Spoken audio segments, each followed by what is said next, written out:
Hey everybody, do you know how to use idioms?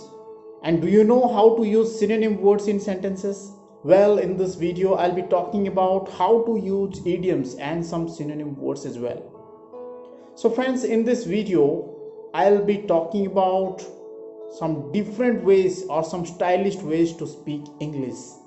Well, while communicating in English, often we use very common phrases and very common words.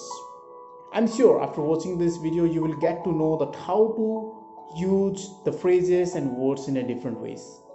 So friends, I'll be waiting for your comments below the comment sections about your reaction. And this video is going to be interesting. So don't skip the video, keep watching till the end.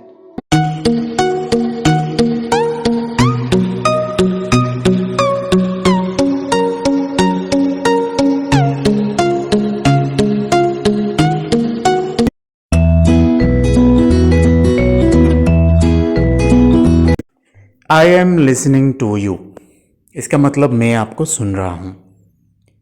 आप ऐसे भी बोल सकते हो I am all ears, मैं आपको सुन रहा हूं।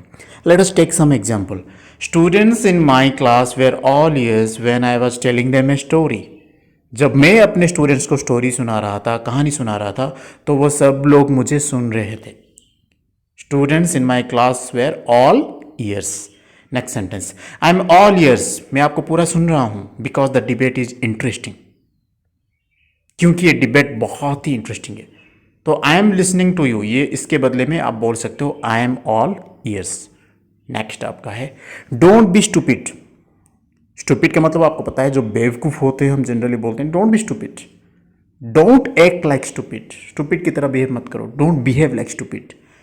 इसके बदले में आप बोल सकते हो don't be A jerk. Don't be a jerk. So jerk is a synonym word of stupid. For example, are you going to leave this job? क्या आप ये नौकरी छोड़ना चाहते हो या छोड़ने जा रहे हो? Come on, don't be a jerk. बेवकूफ़ मत बनो। Don't be a jerk. यहाँ पर आप बोल सकते हो don't be stupid, या फिर आप बोल सकते हो don't be a jerk. So यहाँ पर jerk stupid का synonym है। Next, I don't understand it. जब आपको कोई भी चीज़ समझ में नहीं आ रहा है, बोल तो आई don't understand it. I don't understand what you saying. इसके बदले में आप बोल सकते हो I don't get it. I don't get it. For example, it is a difficult question, ये क्वेश्चन बहुत ही मुश्किल है। आई डोंट गेट इट, मैं समझ नहीं पाया। I don't get it what you are saying, मैं समझ नहीं पा रहा हूँ कि आप क्या बोल रहे हो। So I don't understand it, I don't get it, both are. तो हम आई डोंट गेट इट भी बोल सकते हैं। It is a latest way of expressing yourself when you don't get something or when you don't understand something. Next है I don't know, मुझे पता नहीं। जब आप कोई भी चीज़ आपको पता नहीं तो आप बोलते हो I don't know, मुझे पता नहीं। इसके बदले में आप beats me भी बोल सकते हो। It is a stylish way of speaking English. कोई भी चीज़ अगर आपको समझ में नहीं आ रहा है तो आप सीधा बोलोगे beats me. beats me, beats me का मतलब मुझे पता नहीं। For example, why is William so sad? William इतना दुखी क्यों है? मुझे पता नहीं, I don't know. Beats me भी बोल सकते हो, beats me. Do you know him, क्या तुम उसे जानते हो? I don't know, beats me, beats me.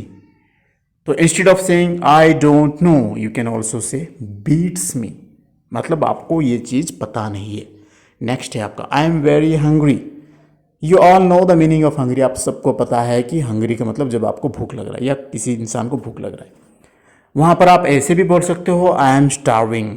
I am starving. For example, let's get something to it. I am starving, चलो कुछ खाना लेके आते हैं, मुझे भूख लग रहा है। So starving is the synonym of hungry. The beggar died of starving, वो भिखारी मर गया क्योंकि उसे भूख लग रहा था, भूखे से वो मर गया। The beggar died of starving. तो आप हंग्री के बदले में स्टार्विंग भी यूज कर सकते हो। तो चलिए अभी देखते हैं नेक्स्ट आगे क्या है आपका। आई डोंट अंडरस्टैंड यू। जब आप किसी की बात समझ में नहीं आता, किसी का बात आपको समझ में नहीं आता, तो आप बोलते आई डोंट अंडरस्टैंड यू। उसके बदले में आप बोल सकते हो I feel you. I feel you. When you understand somebody's feeling, when you understand somebody's pain, तो आई अंडरस्टैंड यू, मैं आपको समझता हूँ, या फिर आप बोल सकते हो I feel you. It is the stylish way of speaking English. For example, you are in a huge problem, तुम बड़े मुसीबत में हो, आई फील यू, मैं समझ सकता हूँ। यू आर इन पेन, तुम पेन में हो, आई फील यू, मैं समझ सकता हूँ। तो I understand you, I feel you, both are same. But आप आई फील यू भी बोल सकते हो आई अंडरस्टैंड यू के बदले में। आई विल पे द बिल, जब आप बिल पे करना चाहते हो, किसी एक होटल में हो, आप बिल देना चाहते हो, तो आप कभी कभी बोलते हो आई विल पे द बिल। उसके बदले में इंस्टेड ऑफ दैट आप ये भी बोल सकते हो it's on me, it is on me. It is on me का मतलब you are going to pay the bill और you want to pay the bill. For example, hey if you want to order some food it's on me. अगर तुम कुछ खाना order करना चाहते हो तो I will pay the bill, it's on me. तो इट्स ऑन मी का मतलब आप खुद बिल देना चाहते हो, ठीक है। नेक्स्ट है वेरी टेस्टी, इसका सिनोनिम है डिलीशियस। जब कोई भी खाना या कोई भी आपको चीज़ जो कि आपको टेस्टी लग रहा है तो आप बोलते हो it's very tasty. The mango is very tasty, the pickle is very tasty, the sweet is very tasty. तो यहाँ पर आप डिलीशियस भी बोल सकते हो। For example, I had never eaten such a delicious meal before. मैं इससे पहले कभी भी इतना स्वादिष्ट खाना नहीं खाया था। I had never eaten such a delicious meal before. The chocolate is delicious, ये चॉकलेट बहुत ही टेस्टी है। सो यहाँ पर डिलीशियस टेस्टी का सिनोनिम वर्ड है। यहाँ पर आप डिलीशियस भी बोल सकते हो, कोई भी चीज़ आपको जो पसंद हो जो कि टेस्टी हो वहाँ पर आप डिलीशियस बोल सकते हो। आपका नेक्स्ट है वेरी लिटिल। वेरी लिटिल मतलब बहुत छोटा। इसका सिनोनिम है टाइनी, TINY, टाइनी। कोई भी छोटे चीज़ को हम टाइनी बोलते हैं। For example, the baby has a tiny hand, उस बच्ची का छोटे छोटे हाथ है। Tiny hand, the baby has a tiny hand. She learn to swim when she was really tiny, जब वो छोटी थी वो तैरना सीख चुकी थी।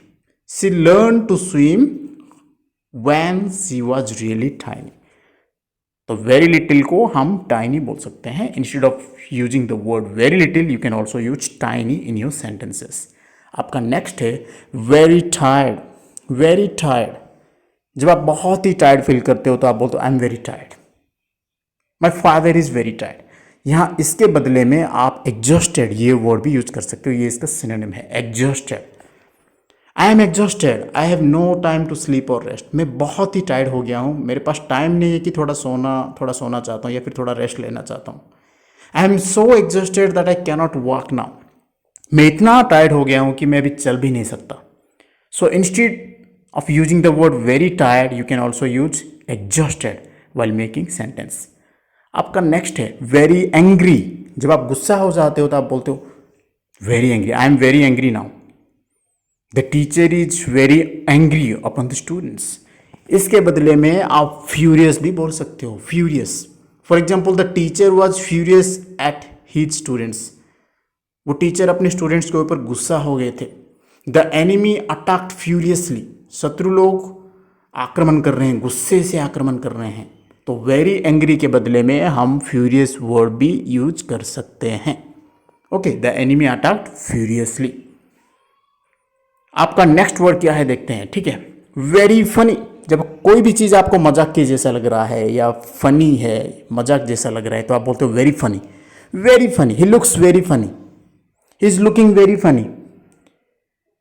इसके बदले में आप यूज कर सकते हो रिडिकुलस। रिडिकुलस का मतलब भी वेरी फनी है। For example, John looks ridiculous. John आज बहुत ही फनी दिख रहा है, बहुत मजेदार दिख रहा है। That is a ridiculous question. अगर आपको कोई बेवकूफ वाला सवाल पूछ रहा है तो आप बोलते हो that is a ridiculous question. ये नाम आपका किसने रखा, हाथी का 4 पैर क्यों हुआ? तो आप बोल सकते हो that is a ridiculous question, very funny question. आपका नेक्स्ट है वेरी बैड। कोई भी चीज खराब है तो वेरी बैड के बदले में आप सेंटेंस में ऑफुल भी यूज कर सकते हो, AWFUL, awful. I had an awful day, मेरा दिन खराब दिन था। I had a very bad day भी आप बोलते हो, इसके बदले में आप बोलोगे I had an awful day. It is a latest way of telling sentences, I had an awful day. The condition of the main road is awful, मतलब बहुत ही खराब है। मेन रोड का कंडीशन, उसका हालत बहुत ही खराब है। The condition of the main road is very bad और the condition of the main road is awful. आपका नेक्स्ट है वेरी कोल्ड। जब आपको बहुत ही ठंड लग रहा है तो वहां पर आप बोलते हो it's very cold, it is very cold here in Mumbai. यहां पर इसके बदले में आप यूज कर सकते हो फ्रीजिंग। फ्रीजिंग का मतलब ही बहुत ही ठंड है। For example, it is freezing here in Kashmir. Kashmir में आज बहुत ही ठंड है, या फिर कश्मीर में अभी बहुत ही ठंड है। द वाटर लुक्स फ्रीजिंग, पानी को देख के ऐसा लग रहा है कि बहुत ठंड होगा। द वाटर लुक्स फ्रीजिंग, तो आप वेरी कोल्ड के बदले में आप बोल सकते हो फ्रीजिंग। अगर आपके एरिया में ठंड हो रहा है तो आप बोलते हो it is very cold here, it is very cold here in Jaipur. आप बोल सकते हो it is freezing here in Jaipur. आपका अगला वर्ड है वेरी बिग। अगर कोई भी चीज़ बड़ा हो तो आप बोलते हो it is very big. So instead of saying very big you can also से इनॉर्मस। इनॉर्मस का मतलब भी बहुत ही बड़ा है। सो वेरी बिग इसका सिनोनिम है enormous. For example that dinosaur is enormous, वो डायनासोर बहुत ही बड़ा है। You can also say that dinosaur is very big, इसके बदले में आप इनॉर्मस भी बोल सकते हो। The new building is enormous, वो नया वाला बिल्डिंग बहुत ही बड़ा है। The new building is very big भी हो सकता है, या फिर the new building is enormous भी हो सकता है। ठीक है, so instead of saying very big you can also use enormous in your sentence. आपका नेक्स्ट वर्ड है वेरी चीयरफुल। वेरी चीयरफुल मतलब when you feel very happy, हंसमुख चेहरा, जब आप खुश होते हो, स्माइल करते हो। यहां पर आप हिलारियस भी बोलते हो। For example the film was absolutely hilarious, वो फिल्म देख के मैं बहुत ही खुश हो गया था। The film was absolutely hilarious, वो फिल्म बहुत ही मजेदार था, बहुत ही अच्छा था। You should watch this video, तुमको ये वीडियो देखना चाहिए। इट इज हिलारियस, ये बहुत ही इंटरेस्टिंग है, बहुत ही अच्छा है, तुम खुश हो गए वीडियो देख के। You should watch this video, it is hilarious. तो आप वेरी चेयरफुल के बदले में आप सेंटेंस में हिलारियस भी यूज कर सकते हो। वेरी इंपॉर्टेंट, अगर कोई भी चीज ज्यादा जरूरी है तो वहां पर आप बोलते हो it is very important for me, it is very important for you to work hard for your examination. तो इसके बदले में आप एसेंशियल भी यूज कर सकते हो। आप सबको पता होगा, यू ऑल नो दैट। तो आप कैसे बोलोगे, daily exercise is essential for your health. Daily exercise is very important for your health, जरूरी है। It is essential to wear helmet while riding bike, ये बहुत ही जरूरी है कि जब आप गाड़ी चलाते हो तो आप हेलमेट पहनो। तो वेरी इंपॉर्टेंट के बदले में आप सेंटेंस में एसेंशियल भी लगा सकते हो। सो इंपॉर्टेंट, ये वेरी इंपॉर्टेंट, इसका सिनोनिम है एसेंशियल, जिसका मतलब है जरूरी। वेरी ब्यूटीफुल, अगर कोई भी इंसान बहुत ही खूबसूरत है या कोई भी चीज बहुत ही खूबसूरत है, कोई भी चीज, आप वहां पर बोलते इट इज वेरी ब्यूटीफुल, या फिर सी इज वेरी ब्यूटीफुल। इसके बदले में आप सेंटेंस में गॉर्जियस भी लगा सकते हो। आप बोलते she is looking gorgeous, she is looking stunning, you look stunning. For example you are looking really stunning in this dress, इस कपड़े में आप बहुत ही खूबसूरत दिख रहे हो। The audience are enjoying by watching her stunning performance, उसका बेहतरीन परफॉर्मेंस, खूबसूरत परफॉर्मेंस देख के वो ऑडियंस एंजॉय कर रहे हैं। व्हाट ए गॉर्जियस ड्रेस, अगर आपको किसी का कपड़ा पसंद आया, किसी का ड्रेस पसंद आया तो आप बोलते हो कितना खूबसूरत ड्रेस है। व्हाट ए ब्यूटीफुल ड्रेस, आप बोल सकते हो what A gorgeous dress. Odd, odd का मतलब जो थोड़ा ऑड लग रहा है, अजीब हम बोलते हैं, अजीब, ये अजीब है, it is looking odd.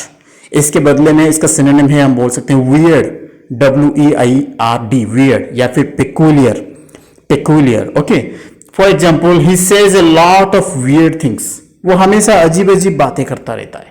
He says a lot of weird things. He says a lot of odd things. तो odd का सिनोनिम होता है weird या फिर peculiar भी आप बोल सकते हो। Drugs can make you do all kind of weird things. जब आप ड्रग्स लेते हो, नशे में होते रहते हो, तो हमेशा आप अजीब हरकतें करते रहते हैं। So weird means अजीब। Okay friends, this much for today.